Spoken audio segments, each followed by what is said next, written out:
সেই ভারত আজকে তুমি আশ্রয় দিয়েছ, যার জন্য তুমি আমাদের উপর অত্যাচার করতে পেরেছ শেখ হাসিনাকে। আপনার লজ্জা হয় না? ভারত সরকার 100 মামলার আসামি এখনো কেন শেখ হাসিনা দিল্লিতে নিরাপত্তা নিয়ে বসবাস করে? ফেরত দেন। এটার নাম ডক্টর ইউনূস বুঝাইয়া দিবে। কতদিন রাখবেন? কাউয়া কাদের বলেছে না, তলে তলে ব্যথা গান আছে না, কামাল ছেলেরা হাফ প্যান্ট পরে যুদ্ধ করেছে, হিন্দুস্তানে ট্রেনিং নিয়েছে, 3 বেলার মধ্যে 1 বেলা খেয়ে। প্রিয় ভাইয়েরা, সেই যুদ্ধের পর দেশটাকে শেষ করে দিয়েছে শেখ হাসিনার আওয়ামী লীগ। খেতে পারি না, ডিম কিনতে পারি না, মাংস কিনতে পারি না, বাজারে যেতে পারি না, ইনকাম নাই। ইনকাম আছে টাকা আওয়ামী লীগের। কানাডায় বাড়ি করে শেখ হাসিনা, ব্যাংককে বাড়ি করে শেখ হাসিনার আওয়ামী লীগের এমপিরা। 90 বছরের বড়ের মুর্শেদ 2000 টাকা কি বলে সোলারি নিয়ে পর্যন্ত ঘুষ খায়। প্রতিবাদ করার শক্তি কারো ছিল না। প্রিয় বন্ধুগণ, সেই সাহস নিয়ে আমার কামাল ছেলেরা 16টি বছর হামলা মামলা, 1 হাঁটু পানিতে দাঁড়িয়ে জঙ্গলের মধ্যে ঘুমিয়ে আবু সাইদ খোকন মুক্তের রক্তের বিনিময়ে 5 তারিখে অর্জিত স্বাধীনতা, সেই স্বাধীনতার ফল আজকে আবুল খায়ের উচ্চ বিদ্যালয় বিএনপির এই সমাবেশে আমি দুটি কথা বলি। সুন্দর পাঞ্জাবি পড়া চলে আসবেন, নেতা হইতে চলবে না। যারা রোদে পুড়ে মিছিল করেছে, যারা কবরস্থানে রাতে ঘুমিয়েছে, যারা মামলা খেয়েছে আগে, তারা পরে ওই সুগন্ধি পাঞ্জাবি। সোরা ভোট হয়, নকল ভোট হয়, জাল ভোট হয়, বুঝছেন তো? কাপড় উঠাইয়া পিটাবো, কাপড় উঠাইয়া হয়ে গেল নিরপেক্ষ ভোট।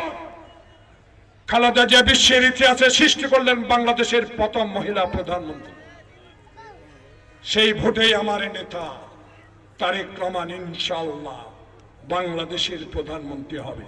যারা ভানুল হক কামাল সাহস দে, এই সাহসে কাম হবে না বুবুজান। এই সাহসে কাম আপনি শেষ করে দিছেন। আপনি হাজার কোটি টাকা পাচার করে বিদেশে বাড়ি করেছেন।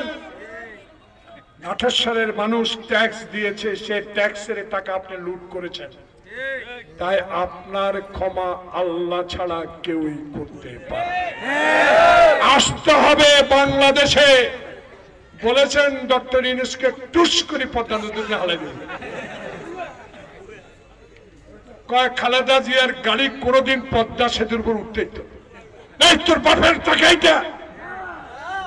বাংলাদেশের কষ্টার্জিত মানুষের ট্যাক্সের টাকাই প্লিজ। আমাদের দোষ ছিল, আমরা আবুল হোসেনের বিরুদ্ধে কথা বলেছি, তোরা ওয়ার্ল্ড ব্যাংকের টাকা ঘুষ চাইছ, তাই তোদের বিরুদ্ধে কথা বলেছি। পদ্মা সেতুর বিরুদ্ধে আমার নেত্রী কোনোদিনও কথা বলেন। তাই টুস করে ফেলে দিবি, ফুস করে ফেলে দিবি, ফুট করে ঢুকে যাবি, এত সহজ না। আরে আঙ্গন 28 সালের যুব দল, ছাত্র দল, স্বেচ্ছাসেবক দলের যথেষ্ট, আর কেউ লাগবে। আল্লাহর কাছে আল্লাহ যে তারিখ জেগে মেরুদণ্ড ভেঙে দিয়েছ মঈন ফখরু, সেই মঈনুদ্দিনকে বাংলাদেশে এনে আল্লাহ পাক যদি তারেক রহমানের কপালে প্রধানমন্ত্রী লেখা থাকে, আমি আমার ভাইয়ার কাছে অনুরোধ জানাবো আইনগতভাবে মঈনুদ্দিন এনে তারও মেরুদণ্ড ভেঙে দিতে হবে। ঢাকা জেলে একসাথে তারেক রহমান আসরের নামাজ, মাগরিবের নামাজ একসাথে পড়ি আমরা 70 জন এমপি। কি সুন্দর হেঁটে আসে। পরের দিন রিমান্ডে নিয়ে গেল। 7 দিন পর তারেক রহমান আসলো স্ট্রেচারে করে। প্রিয় ভাইয়া, এমন পিঠালো তার মেরুদণ্ডটা ভেঙে দিল। যারা তাকে চিকিৎসার জন্য একটা দিনের জন্য বাইরে নেয় নাই, সেই শেখ হাসিনা তুমি আজ নাই। বাংলাদেশের মানুষ বেগম জিয়ার জন্য দোয়া করে, ইনশাল্লাহ 2-1 দিনের ভিতরে বাইরে চলে যাবেন চিকিৎসার জন্য, ফিরে আসবে। তারেক রহমান যেভাবে আসবে ইনশাআল্লাহ আমার নেত্রী খালেদা জিয়াও সুস্থ হয়ে আপনাদের কাছে আসবে।